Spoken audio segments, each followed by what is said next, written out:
ठीक होंगे, यकीनन तबीयत बेहतरीन होगी।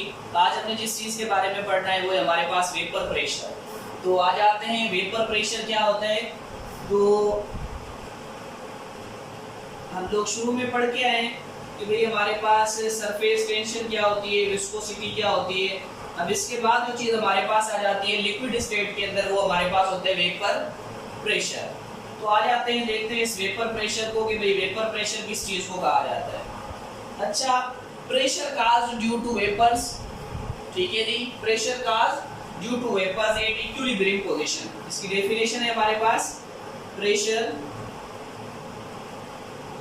काज due to vapours at equilibrium position, at equilibrium position.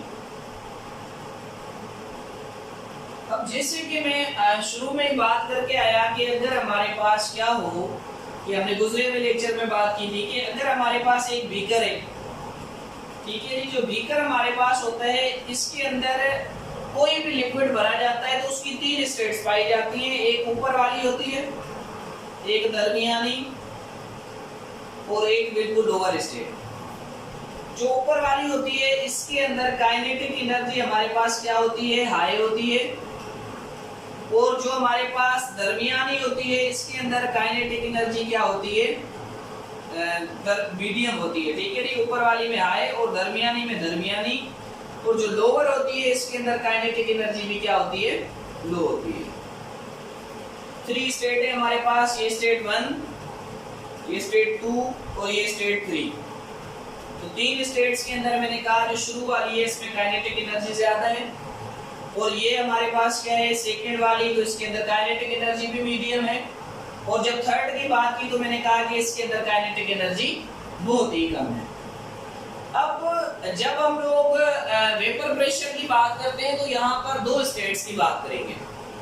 पहले हम केस 1 देखते हैं कि जब हमने क्या किया, इस चीज को टेम्परेचर दिया, ठीक है जी। जब हमने क्या किया, इसे टेम्परेचर दिया, तो जब हम इसे टेम्परेचर दे रहे हैं, टेम्परेचर क्या मतलब है, काइनेटिक एनर्जी ज्यादा दे रहे हैं। जब काइनेटिक एनर्जी बढ़ा रहे हैं तो यकीनन इन मॉलिक्यूल्स की काइनेटिक एनर्जी बढ़ेगी, इनमें से काइनेटिक एनर्जी इनके अंदर जाएगी, पर इन्हें ज्यादा काइनेटिक एनर्जी चाहिए तो ये अभी तक यहीं पर रहेंगे, और ये जो दूसरी एनर्जी होगी वो इनमें ट्रांसफर हो जाएगी, और जो इनकी एनर्जी होगी वो इनमें ट्रांसफर हो जाएगी।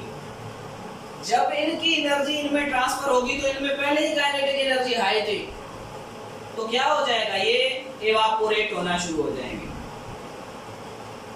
जी। हमारे पास क्या होता है, इवापोरेशन का प्रोसेस होता है जिसके अंदर क्या हो रहा होता है, ड्यू टू हाई टेम्परेचर चीजें होती हैं उड़ना शुरू होती है। आपको पता है जो हमारे पास वाटर होता है वो रूम टेम्परेचर के ऊपर भी थोड़ा बहुत उड़ ही रहा होता है। इसी तरह से जो हमारे पास इवापोरेशन प्रोसेस होता है इसे हम लोग कूलिंग प्रोसेस भी कहते हैं। इवापोरेशन होता है इसे हम लोग क्या कहते हैं, कूलिंग प्रोसेस।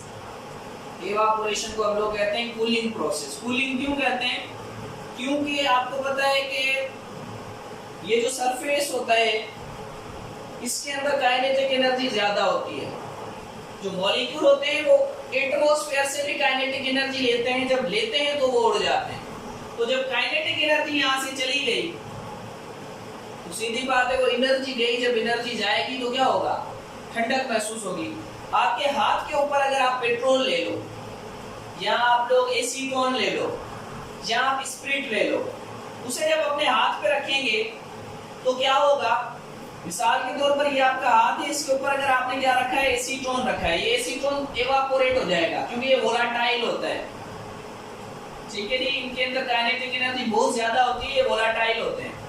तो जब ये हमारे पास स्पिरिट है या एसीटोन है, जो भी चीज है आपके पास, स्पिरिट है या एसीटोन है या पेट्रोल है, ये इवापोरेट होने वाली चीज है,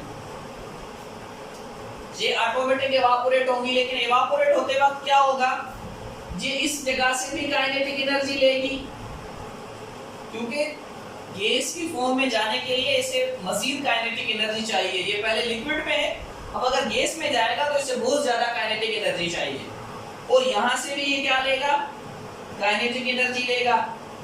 जब वहां से काइनेटिक एनर्जी ली और यहां से भी ली, तो एनर्जी जो भी होगी जिसकी वजह से गर्माइश मौजूद थी, वो एनर्जी इसके अंदर चली गई और ये इवापोरेट हो गया। तो ये वाली जगह हमारे पास क्या हो जाएगी, ठंडी हो जाएगी, कूल हो जाएगी। तो जब ये ठंडी हो गई तो इस वजह से इसे क्या कहा जाता है, कूलिंग प्रोसेस।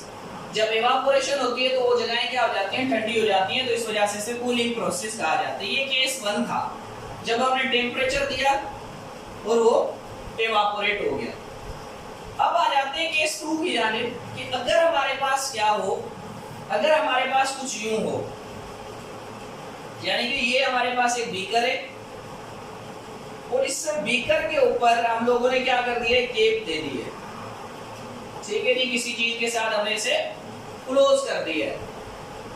और अब इसके अंदर भी वही 3 हिस्से मौजूद हैं पानी के, इसमें जो लिक्विड मौजूद है तो समझ लें वाटर है। जब हम इसे टेम्परेचर देंगे, लेकिन टेम्परेचर हमने यहाँ क्या रखना है, 20 सेंटीग्रेड, लास्ट में नहीं है 20, आप कोई भी रख सकते हो, 30 रखे 40 रखे, लेकिन इक्वल रखना है, आपने एक ही टेम्परेचर रखना है। अब जब हमने इससे क्या दिया, टेम्परेचर दिया, अब क्या होगा, ये काइनेटिक एनर्जी इनमें गई, इनसे इनमें गई और इनसे इनमें गई, ये उड़ना शुरू होंगे। जब ये उड़ेंगे, यानी कि ये जिनके अंदर पहले काइनेटिक एनर्जी क्या है, हाई है, जो सरफेस है उसके अंदर काइनेटिक एनर्जी हाई है, जब ये उड़ने की कोशिश करेंगे तो ये उड़ के वापस आएंगे, क्योंकि ऊपर से तो बंद है, यहाँ टकरा के फिर से वापस आएंगे। तो यहाँ पर 2 प्रोसेस होंगे। सबसे पहला प्रोसेस क्या होगा, जिसे हम कहते हैं एवापोरेशन, यानी कि पानी जो है वो किस में कन्वर्ट हो जाएगा, वेपर्स के अंदर कन्वर्ट हो जाएगा, एवापोरेशन होगी।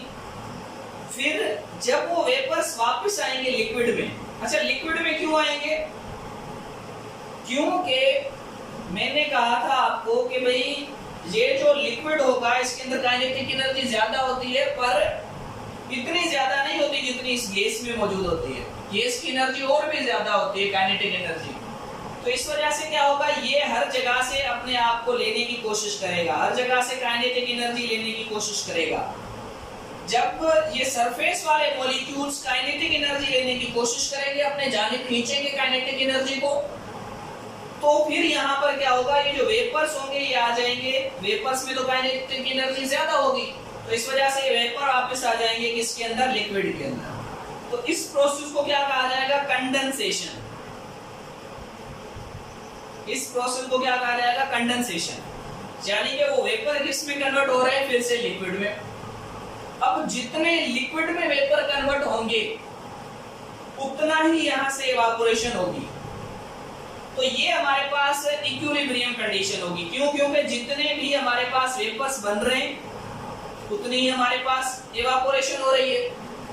इक्विलिब्रियम जो हमारे पास होती है ये 2 तरह की होती है, एक होती है डायनामिक इक्विलिब्रियम,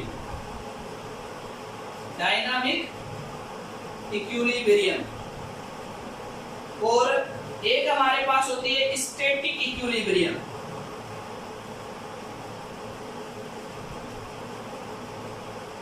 अब स्टैटिक क्या है, जैसे ये हमारे पास इस वक्त बोर्ड मौजूद है, नोटिस बोर्ड, या इसे हम लोग क्या कहेंगे, व्हाइट बोर्ड जो मौजूद है। अब ये एक स्टैंड पे खड़ा है, अब जिस स्टैंड पे ये खड़ा है ये इस वक्त स्टैटिक इक्विलिब्रियम में, यानी कि अब इसकी फोर्स चारों तरफ से क्या हो गई है, 0 हो गई है। तो ये हमारे पास क्या कहलाएगी, जब हर जगह से फोर्स 0 हो जाए और इसी जगह पे आके रुक जाए, या इस वक्त अगर ये मार्कर मेरे हाथों में मौजूद है और ये एक जगह पे रुका हुआ है, तो ये क्या कहलाएगा, स्टैटिक इक्विलिब्रियम, क्योंकि इसकी चारों तरफ फोर्स क्या हो गई है, 0 हो गई। अब ये यहाँ पर रुका हुआ है, पर एक प्रोसेस है, यानी कि वो प्रोसेस कौन सा है, ये इवापोरेशन हो रही है, ये कंडेंसेशन बन रही है, इवापोरेशन हो रही है, कंडेंसेशन बन रही है, यानी कि एक प्रोसेस चल रहा है। पर जितनी कंडेंसेशन हो रही है उतनी ही इवापोरेशन हो रही है, ये कंटिन्यूस। पर जितने पानी के मॉलिक्यूल्स बन रहे हैं उतने ही हमारे पास गैस के मॉलिक्यूल बन रहे हैं, उतने ही हमारे पास वेपर बन रहे हैं।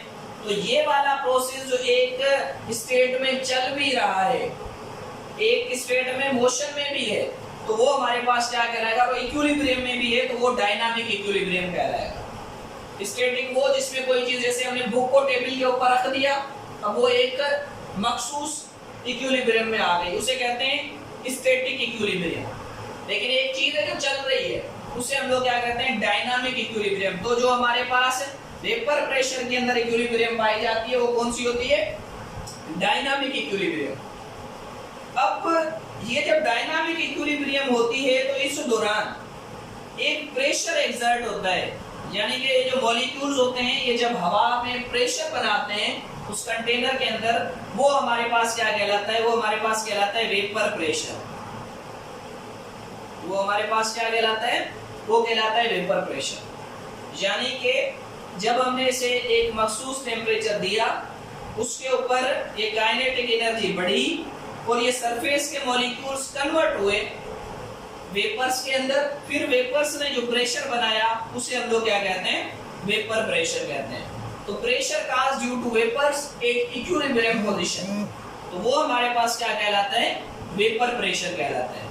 ये सिंपल से लफ्जों में एक सिंपल सा फेनोमेना था वेपर प्रेशर का, तो इसे कहते हैं जी वेपर प्रेशर। एवापोरेशन एक ऐसा प्रोसेस होता है जिसमें वेपर्स बनते हैं।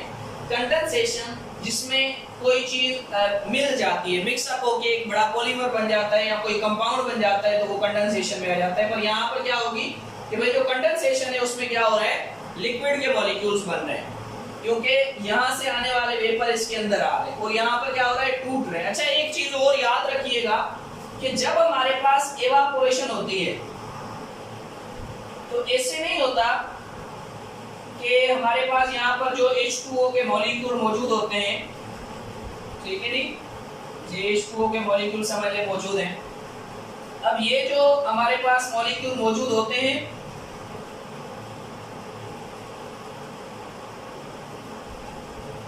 ये ऐसे नहीं उड़ते, यानी कि हाइड्रोजन उड़ गया, ठीक है नहीं, ऑक्सीजन अलग उड़ गया, इधर हाइड्रोजन अलग, इधर ऑक्सीजन अलग, ऐसे नहीं उड़ते। जब भी वेपर बनते हैं तो याद रखिएगा मॉलिक्यूल उड़ता है। ये कैसे उड़ेगा, ये गलत है, ये ऐसे उड़ेगा, ऐसे आएगा तो H2O मुकम्मल उड़ेगा, यहाँ से भी H2O मुकम्मल कन्वर्ट होगा उसके अंदर। तो याद रखिएगा जब वेपर बनते हैं तो वो मॉलिक्यूल की सूरत में बनते हैं, ठीक है नहीं, वो एटम्स की सूरत में या वो एलिमेंट्स की सूरत में नहीं उड़ते, बल्कि वो हमारे पास मॉलिक्यूल की सूरत में बनते हैं। तो ये एक सिंपल फेनोमेना था जिसके अंदर हमने जाना कि भाई वेपर प्रेशर क्या होता है। तो वेपर प्रेशर हमारे पास क्या है, वेपर प्रेशर है pressure cause due to vapours at equilibrium position. लेकिन इक्विलिब्रियम भी कौन सी है, डायनामिक इक्विलिब्रियम है। उम्मीद करते हैं आपको समझ में आया होगा। अगर समझ में नहीं आया या कोई चीज पूछनी है तो कमेंट्स के अंदर पूछ लीजिएगा। तब तक के लिए सदा सुभागवती। Thank you.